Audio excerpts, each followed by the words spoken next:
Acidente agora há pouco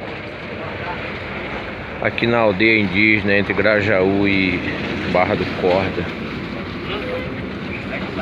Uma caminhonete de som e um caminhão. Tudo indica que a caminhonete de som